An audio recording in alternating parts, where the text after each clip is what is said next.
Welcome to Lynn Cullen Live. Talk radio without the static. Email your questions and comments to lynncullenshow@gmail.com. And now your host, Lynn Cullen. Well, it ain't Friday the 13th, it's Thursday the 13th, so I guess in that regard we're relatively safe. Oh boy, guys. So this is my last show for at least a week, and I had wanted to make it a little more lighthearted, but Donald Trump got in the way. But let me start with something that I had thought I would talk about yesterday. It's just something I read, and I haven't finished the article that I think was going in a different direction, but I loved this information from the article. It was in the Atlantic, and it's about how Americans, from the very beginning, were a very nomadic kind of people. I mean, we don't think of ourselves as nomads, but Americans didn't stay put. Americans kept moving. They moved west, right? There were places to go, things to see, lands to take away from Native Americans, whatever. But we were a nation from inception on the move. And what blew me away was some, just numbers, statistics about how mobile a nation we are. Let me find some of it for you, because it really is amazing and has a lot to do with what we think of as the American character. The article starts out just unequivocally saying no society has ever been as mobile as the United States once was. I don't know if that's true. They go on to say no society has even come close. In the 19th century, and that was it was in the 1800s that Americans were most mobile. And here's one of the numbers that blew me away. In any given year in that century, 1 out of every 3 Americans changed addresses. 1 out of 3. Now, I assure you that is not where we are now.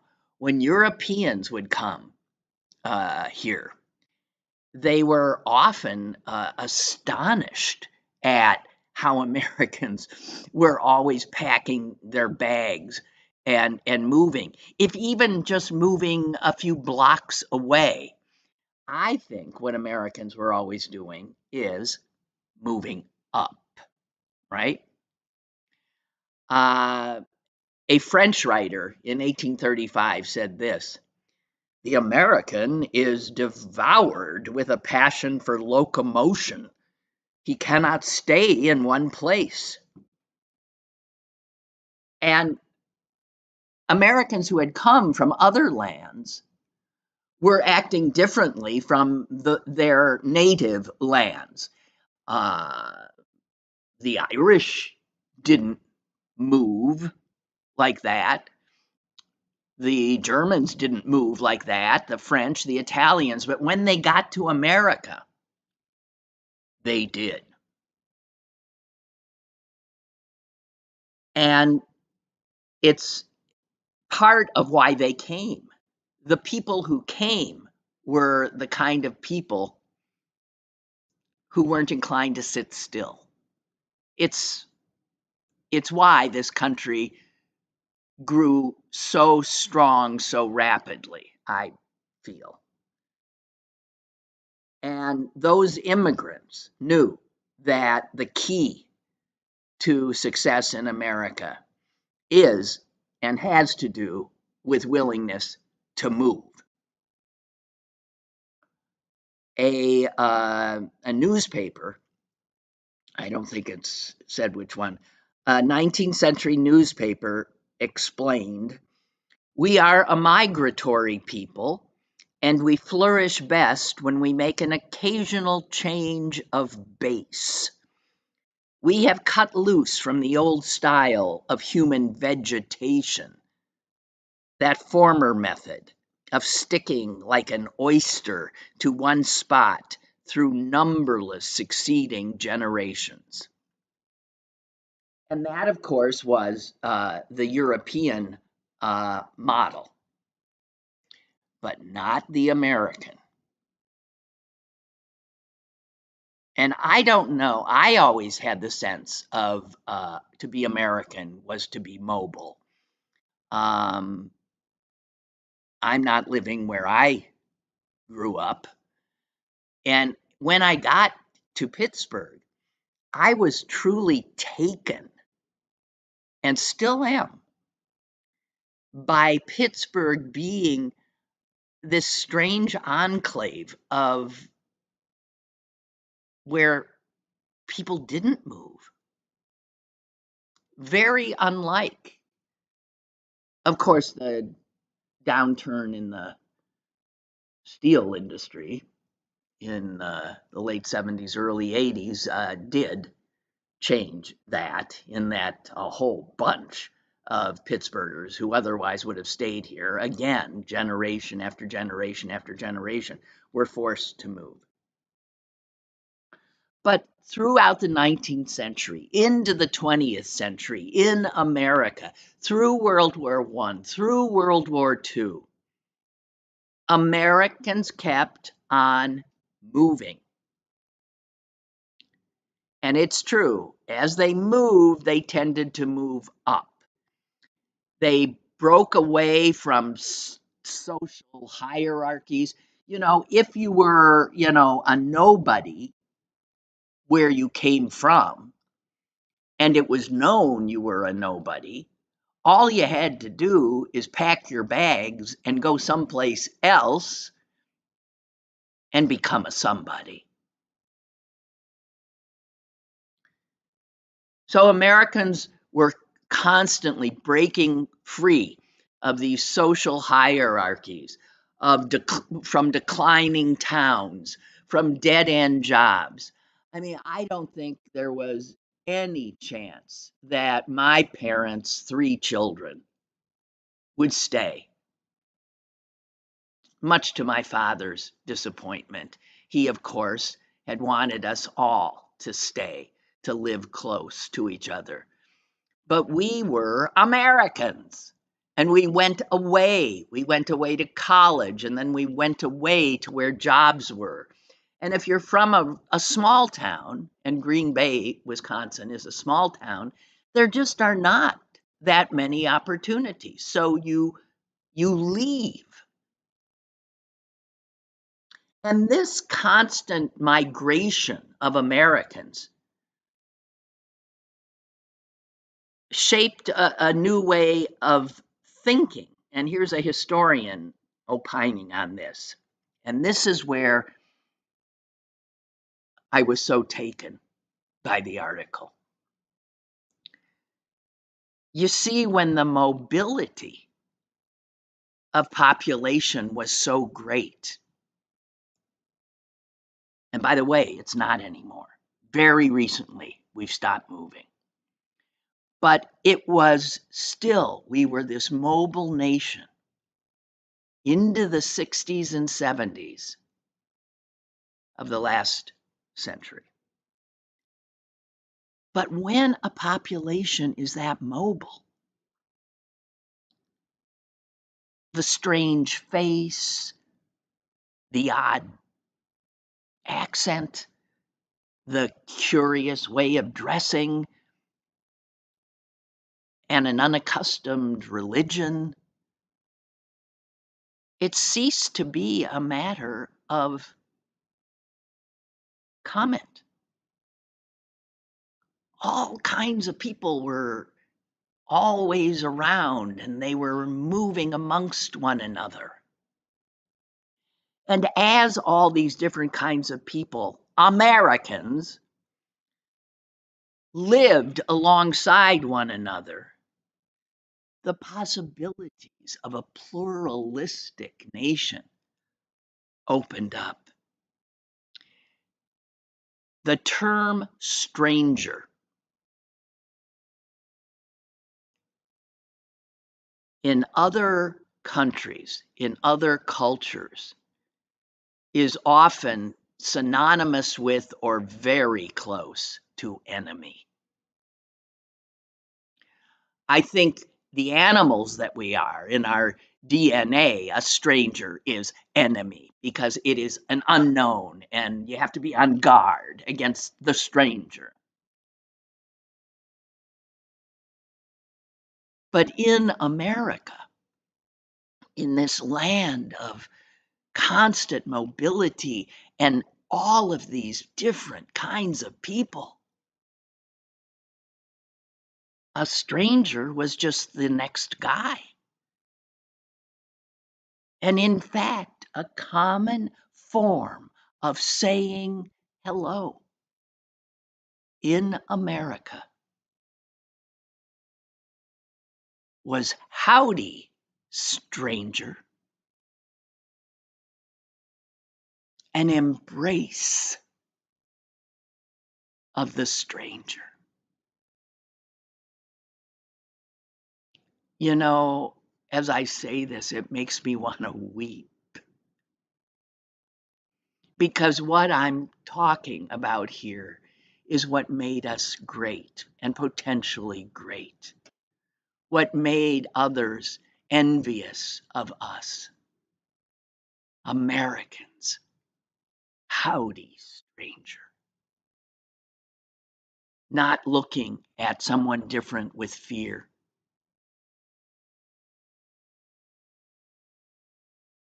And this article goes on to say that with that American way of thinking and welcoming, innovation, growth, social equality, all of the most wonderful parts of this new nation. According to the guy who wrote this, it all traces back to that singular fact. Americans were always looking ahead to the next beginning, always seeking to move up by moving on. But in the last 50 years, this engine of American opportunity has stopped. Americans now, in just the last 50 years, so this is a change, have stopped moving from one state to another, or even within a state, or even leaving the home they're in and getting into another house in the same city. As recently as the 1960s, about 1 out of every 5 Americans moved in any given year. Remember, I had said 1 in 3 in the 19th century. Well, 1 in 5 is still pretty mobile, and that was in the 60s, which to me don't seem that long ago. And you know what it is now?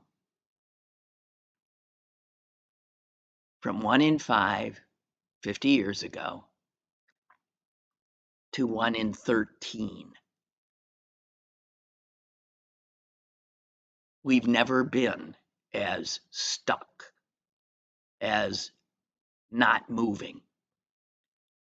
And that this coincides with the nation seemingly lost makes a great deal of sense. In 2023, only 1 in 13 Americans moved. And again, that could be moving just to another house, let alone moving to a different city. And then I just want to throw this into the mix because it's interesting. Clinton, Hillary Clinton, Donald Trump. When you break down who voted for who, just do white voters. White voters who had moved more than 2 hours from their hometown, like me. People who were living, white people who were living 2 hours or more from their hometown, tended to vote for Hillary Clinton. She had a 6-point lead over Trump in that demo.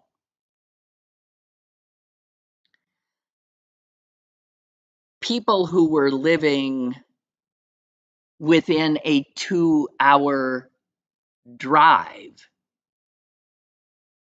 Wait a minute. No. Those who had never left their hometown supported Donald Trump by a remarkable 26 points.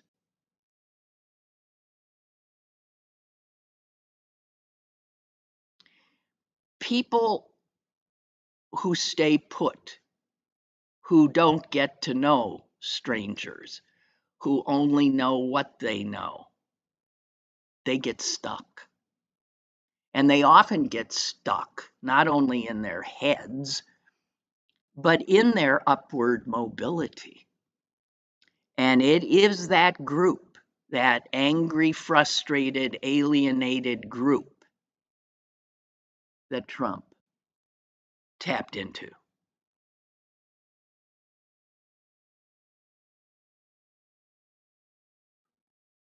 So I just found that interesting. And then one other little thing. We were so mobile a people, and now this takes us back to the 19th century, that there was actually something called moving day. And it usually happened in the spring. It was as recognized a day as Christmas or the 4th of July. And it varied from city to city. And in fact, this article says in Pittsburgh, moving day was April 1st. And whole hunks of the population got up and moved out of wherever they were and moved into a different place. And somebody else moved into theirs. But everybody moving up. And there were generally, it was understood that you had to be out of your place by noon so that the people who were moving into your place could. April 1 in Pittsburgh, May 1 was the most popular throughout the country. October 1 in New Orleans. And it says here that nothing so astonished visitors from other countries as the spectacle in an American city, if they happen to be in a city on moving day, this spectacle of thousands of people picking up and swapping homes in a single day.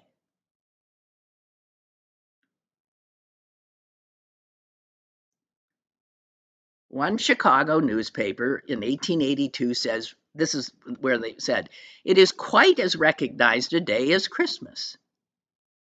It's considered an urban holiday. Did you know that? I did not. Laura writes, we don't move because we can't afford to. Yeah. I have lived in my house for 45 years, had only planned on being here 5. Yeah, that is what happened. Americans got stuck. And because they got stuck, they got frustrated, they got angry, and they fell for Donald Trump's campaign of grievance.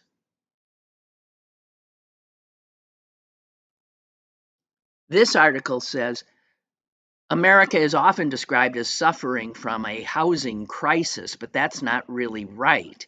In many parts of the country, housing is cheap and abundant, but good jobs and good schools aren't around. Other areas are rich in opportunities, but short on affordable homes. That holds true even within individual cities and neighborhood by neighborhood. And as a result, many Americans are stranded in communities with flat or declining prospects, and they lack the ability to move to the other side of the tracks, somewhere else in the state or the country, to choose where they want to live. And those who do move now are not necessarily moving to places where opportunities are greater. They're just running from a place that is totally stagnant. Now, again, I don't know how much the analysis in that piece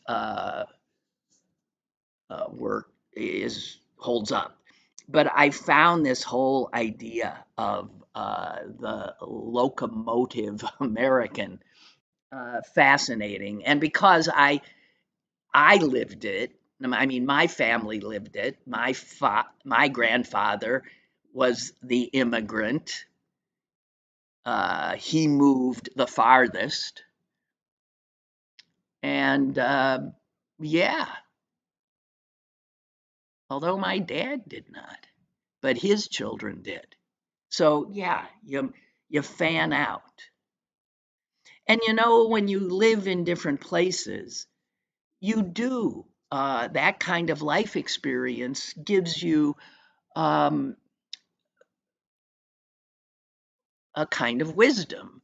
You have experience of different places, different peoples, different things, different ways of doing things.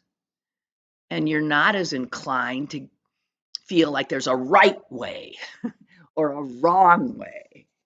And it makes you, I think, more open.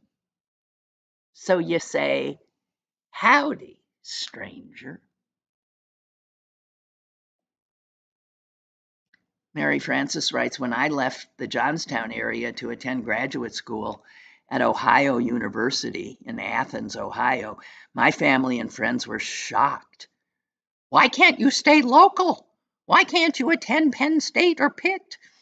There's a real, yeah, there around here, there really, really is. I'm blown away by it, and it crosses religious and cultural. I find it among the Jewish population here. I find it among, Italian Catholics here. I find it among Black people here. The families tend to have stayed put. And this is a place that I don't know. I don't know. In some respects, it has created a wonderful kind of unique character of this city. But I think it is also the wonder of this city and all of its neighborhoods came initially from, of course, strangers coming in and creating those. And now, this hatred, literally the hatred and fear uh, that our government generates against the stranger, against those who are coming to move on and move up, is astonishing. Just astonishing. Okay, I had wanted to share that with you. I just found it incredible. And a few other things. Oh, I also just want to pass on because I keep talking about we got to do stuff, we got to act. If Tracy writes, I've lived in 9 American cities and now I'm considering other countries. Don't go, Tracy. Stay and fight. Don't abandon ship. Do not. 9 US cities. I've lived in, I don't know, Chicago, New York, Green Bay, Madison, Wisconsin, little cow towns in Wisconsin, Mazomanie, Wisconsin, on a pig farm. Um, Pittsburgh. Did I say Pittsburgh? I've lived in Pittsburgh longer than I've lived anywhere.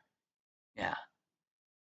So yeah, it's to have. I'm lucky that I lived in one of the busiest, crazy metropolitan areas in the world in New York, and also lived on a farm, and lived in a small town, and lived in a medium-sized town, and all have their pluses and minuses. Um, Lynn's writing, good app to start the day, Call 5. Have I told you about Call 5? Somebody told me, and I've been telling people, check it out on in the App Store on your phone. It's free. Call 5, and that'd be a wonderful thing to get in first thing in the morning doing, or whenever you have time.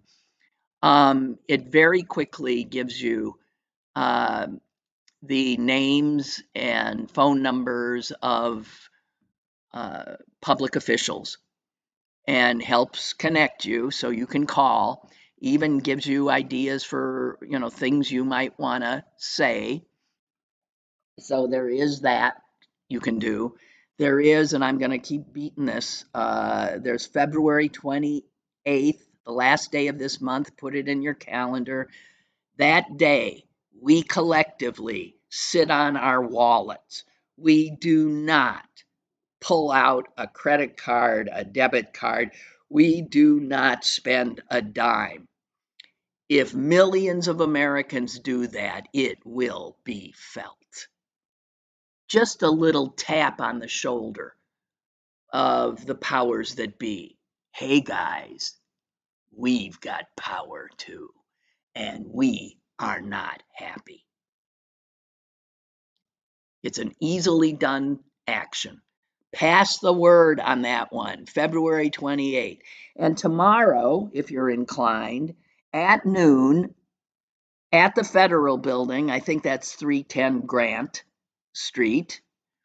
That's where Senator McCormick has his office. There is a planned demonstration to tell our senator that we are none too happy with his party and his support of this would-be dictator, Donald Trump. If you want to be out there and make that group a little bit bigger than it was the last time, that would be a good thing to do. You want to be a good citizen now?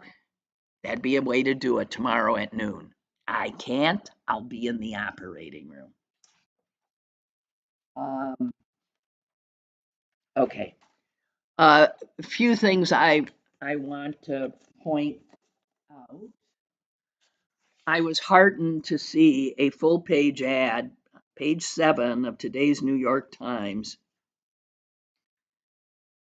and the small print on it is what blew me away because it's a list of names, and almost every name is a rabbi in America. I didn't know there were so many rabbis in America. Good God. There's gazillions. If I had the time, I would even try to count. It's hundreds. It's hundreds of rabbis.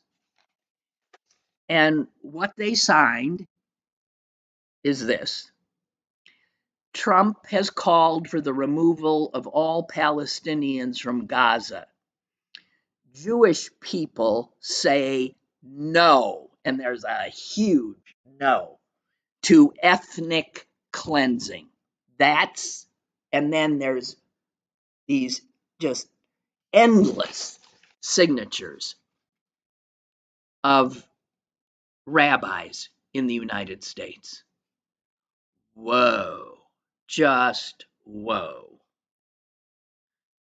There's so many I haven't, and they're not necessarily in alphabetical order, so I haven't tried to find any rabbis that I know, like from Pittsburgh, and who knows? I'm sure some of them are on here, and it's heartening to see. Of all people, Jews should say no unequivocally to ethnic cleansing. And in regard to Trump and the Gaza thing, it is mind blowing. It is flat out mind blowing. It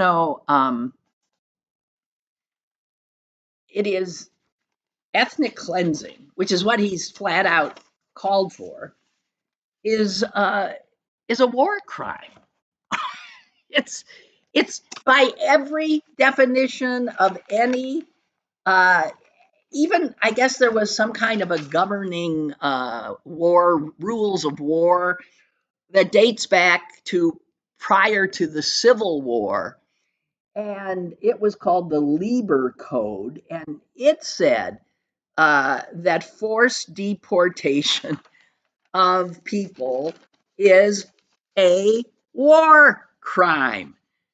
Transfer of civilian population is a violation of international humanitarian law, and it is considered a crime against humanity. And this is our president's plan, which he proudly announced. Mind-blowing. The Nuremberg trials flat out made clear it's a war crime, what he is saying. The Geneva Conventions, it's a war crime. He did an interview the other day on Fox News, of course, and he said that Gaza's Palestinians would not be allowed to return to their territory. That is a forced deportation of an entire people. It is ethnically cleansing an area where they live, and it is a war crime and a humanitarian crime. And this is his plan. He's a criminal. Any idea he has, it is invariably criminal. He can't help himself. He is by nature a person without any tether of a moral compass or framework. None. Zero. In fact, he's got the opposite.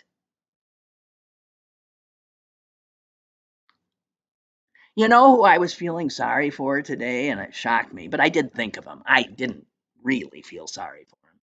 I had to chuckle as I felt sorry for him. Former New Jersey Senator Robert Menendez, who, I'm sure you remember, was recently convicted by a jury of all kinds of illegal acts while in office, involving foreign governments, and he was sentenced to more than 10 years, I think. Yeah. Now, if there was ever somebody that Trump would be inclined to pardon, it'd be this guy. Because the crime that Menendez committed, the crimes he committed, are committed on a regular basis by Trump and his pals. Taking bribes from foreign governments. It's how he does business. In fact, I'm sure it didn't escape your notice that he signed amongst his executive orders the other day. He got rid of the Foreign Corrupt Practices Act. That's been around for over 50 years. And it, yes, recognizes as a crime what Menendez did, but Trump has now gotten rid of it by fiat, just threw it out, whether that's in his purview or not, who the hell knows, threw it out because when you're a crook, you don't like nothing called the Foreign Corrupt Practices Act. That's the Doing Business Act, as far as Trump's concerned.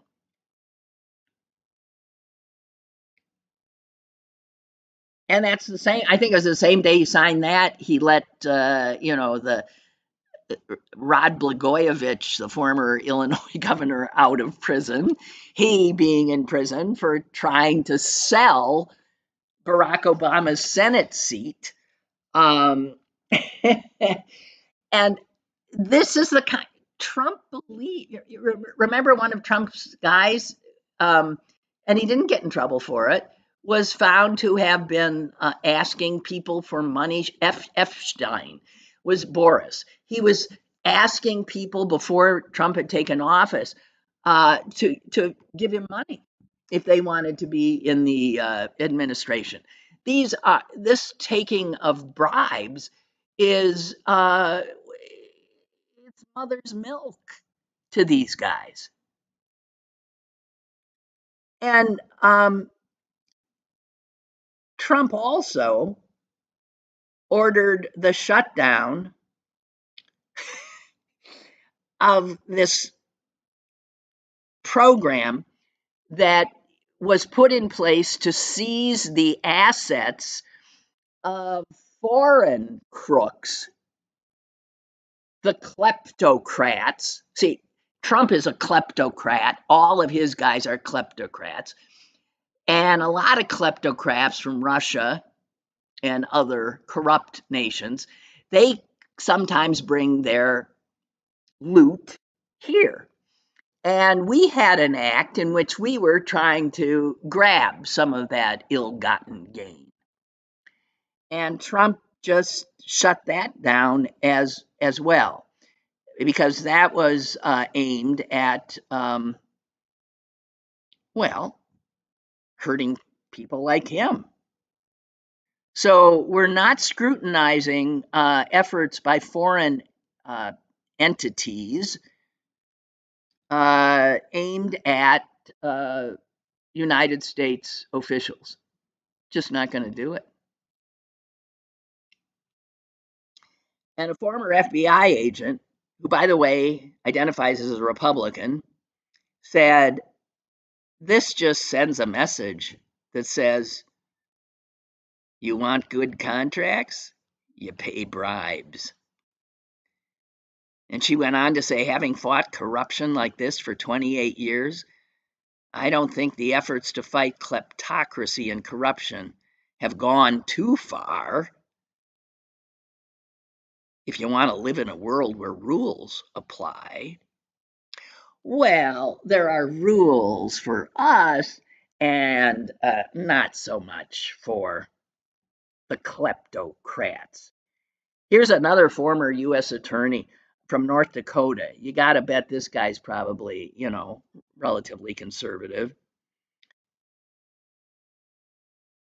Our community, that means lawyers, are in shock at the political nature of the scores being settled. It's unfathomable. Yeah, I know. It is. It's just, it's just outright corruptions right out in. It's astonishing. It really is astonishing.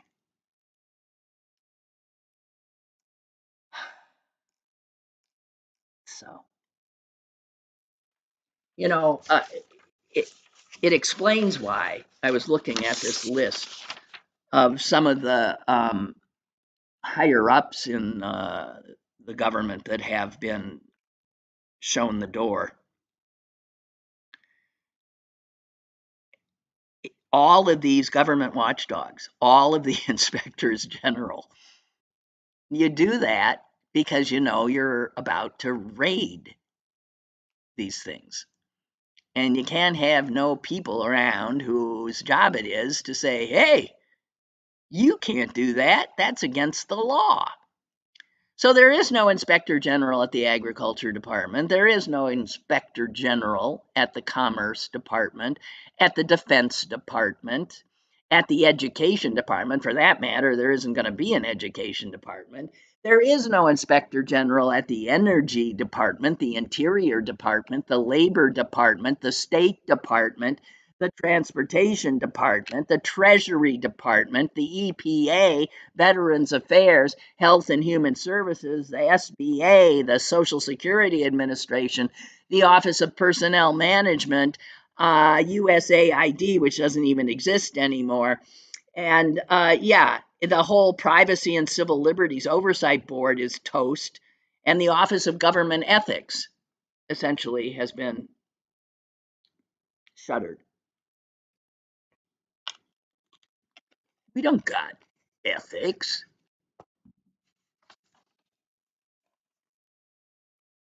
The fact that we are not in the streets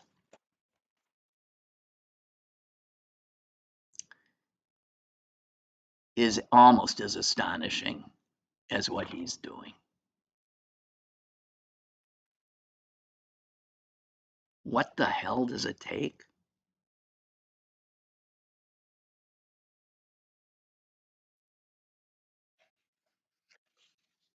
Oh yeah. I saw Mitch McConnell. Oh, Mitch McConnell. He was the only Republican senator who voted against Tulsi Gabbard, who now heads our intelligence. Isn't that? Are you going to send Mitch a thank you note for his courage? God almighty.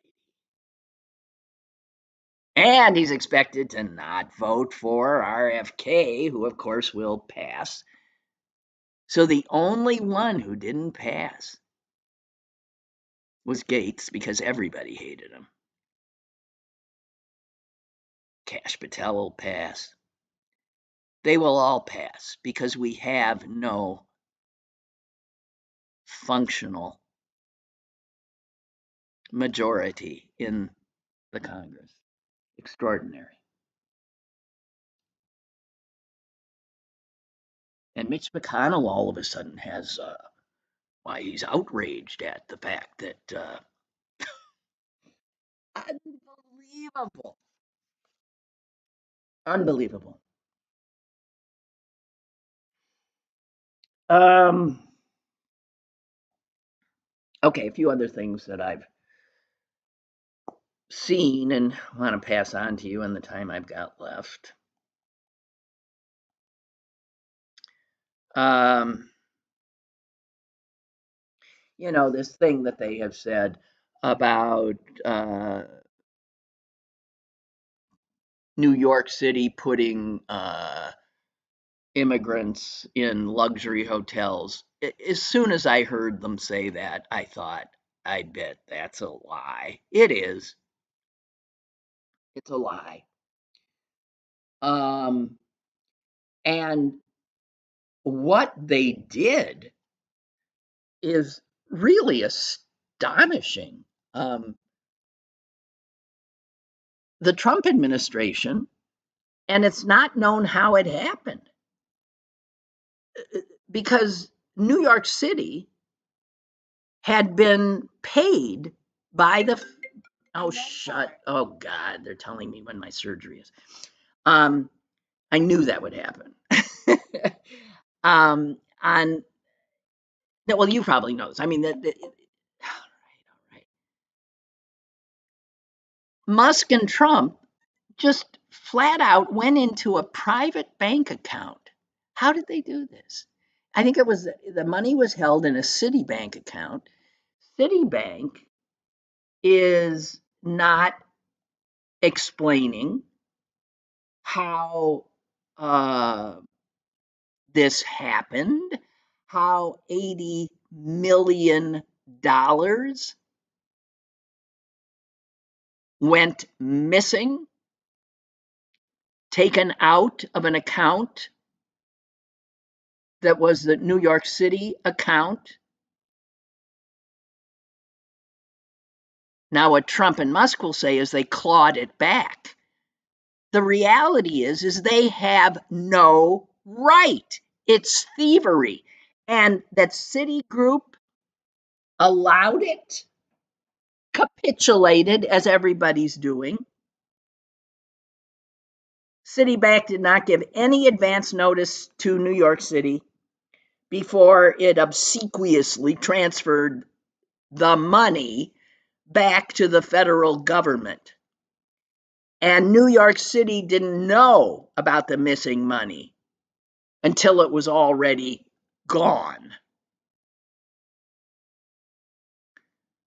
The controller of New York City is apoplectic, and he said the mayor needs to take immediate action. But we were talking yesterday, the mayor ain't going to take any action against Donald Trump because Donald Trump holds his life in his hands. There's a transactional thing going on in which Eric Adams is trying to stay out of jail or have the corruption charges against him dropped for good.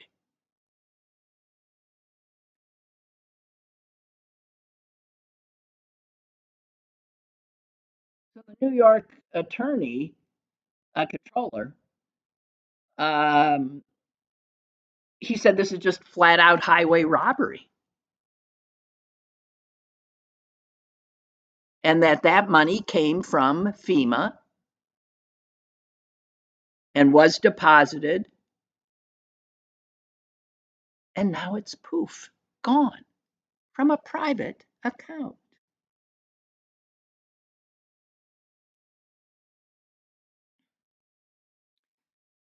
One of the women who was considered the most experienced official at FEMA, her name is Comans.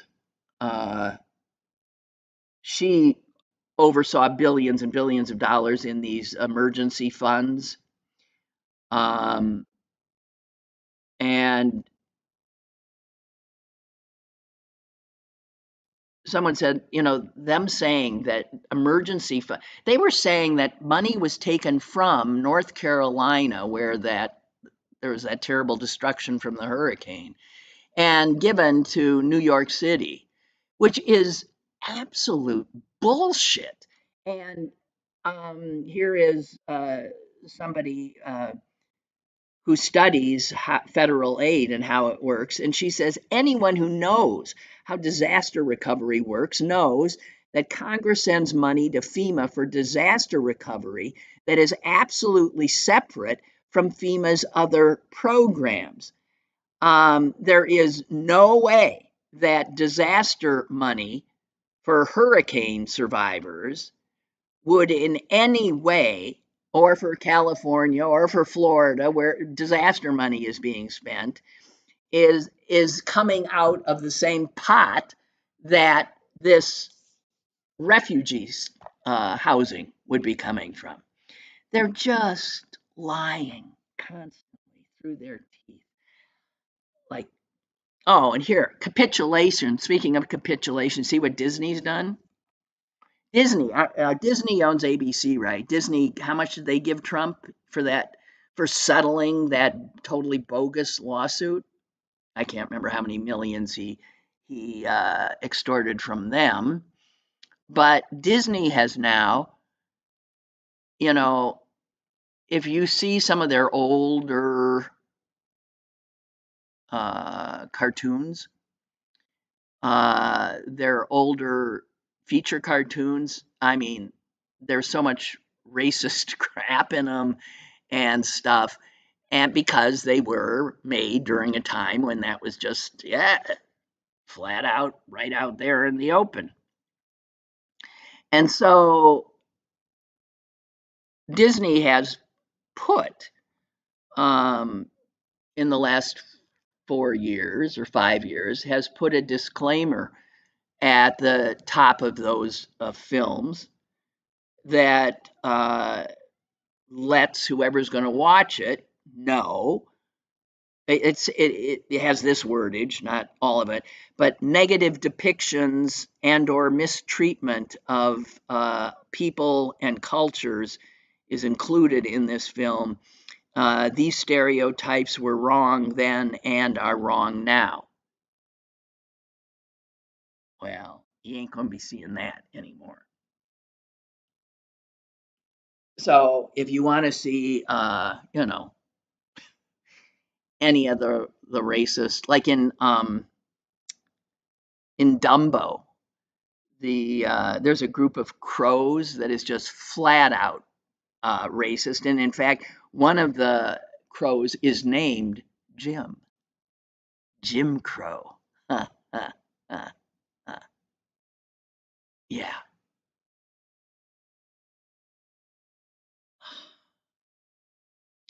You know,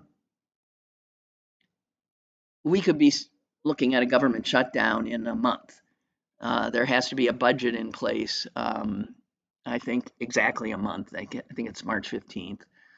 Um, and so the geniuses in the Republican Party who own the legislative branch, in as much as it exists, are have submitted their first resolution for funding the government. And I just want to share just a few little things that are in it. Uh, it calls for cuts of $2 trillion in mandatory spending, which is a category that would include Social Security and Medicare. It is expected that food aid to more than 40 million low income Americans will be cut. They are eyeing about $150 billion in cuts to the supplemental nutrition programs to keep babies alive and healthy. And to do all that, well, that's so that they can also do $4.5 trillion in tax cuts for the wealthy and corporations.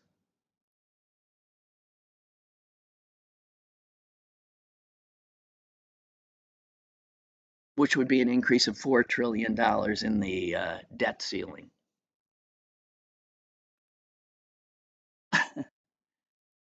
You know, I have no words.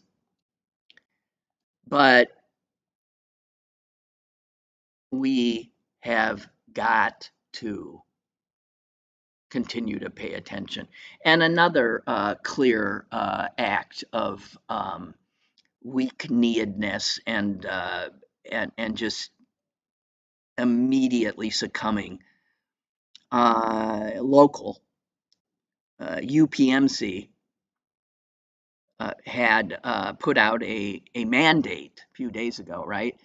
That because the flu is just incredibly rampant in Pittsburgh right now, that they were mandating that anyone coming into a UPMC affiliated structure must be wearing a mask. And I mean, it only makes sense. You're a healthcare provider and you got sick people in there, and you're trying to tamp down an outbreak that is sickening a lot of people and killing people as well. And so there was the mandated mask. That's no longer the case. That lasted a day. And they're not saying why all of a sudden they thought, well, it's not mandatory. That's what they're saying now. It is, we would strongly, if you'll excuse us, recommend, but no, it's no longer mandatory. Hmm. And obviously, somebody, some mag rat or two, placed a call letting them know that mandatory mask wearing is woke and you can't do that anymore and stay in the good graces of the powers that be. And so the cowards at UPMC have pulled back. Incredible. And another thing I saw that just sort of interested me was this sense we have of, Trump country and rural areas of, the families there being traditional families and women having more children and all that. It's bullshit.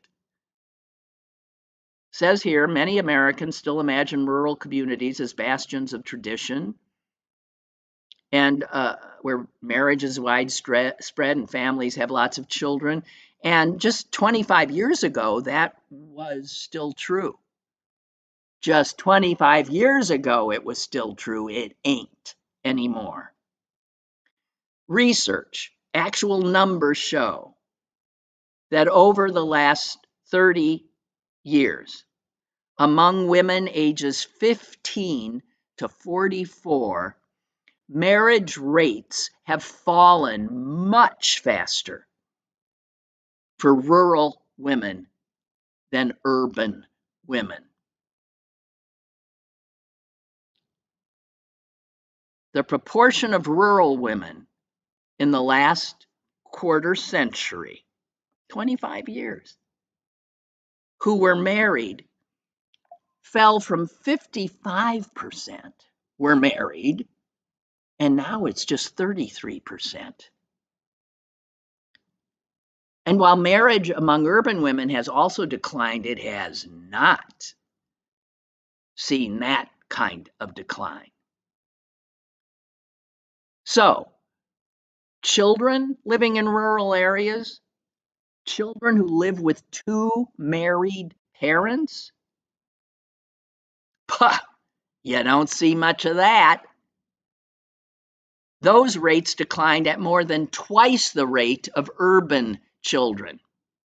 So these ideas we have of urban kids are the ones who don't have two married. Yeah, a lot of them don't, but rural, where they vote for Donald Trump, they don't either.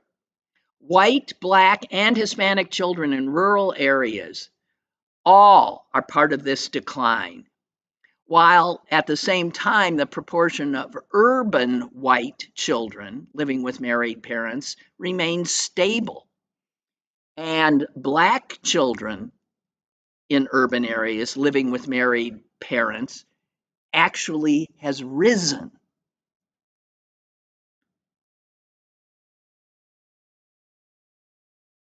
So again, these ideas we have of what is and the way things are just wrong. So often wrong. Okay, and then before I go, well, damn it. I'm out of time. Damn it. Okay, it'll still be there when I get back. Thank you all for your good wishes and your thoughts and prayers, and I mean that. Um, and yeah, I hope things go well tomorrow. it's a little daunting, frankly. And thank you all. And I hope to be back a week from Monday, but who the hell knows? Stay tuned. And remember February 28th, no money, no spend. Tomorrow, 12 o'clock, outside McCormick's office on Grant Street at the Federal Building. You know, call 5, the app. Do something. Keep doing stuff. We've got to fight back daily. Lynn Cullen Live, Monday through Thursday from 10 a.m. to 11 a.m. and archived at pghcitypaper.com. The opinions expressed on Lynn Cullen Live are those of the host and do not necessarily reflect the viewpoints of Pittsburgh City Paper or its advertisers.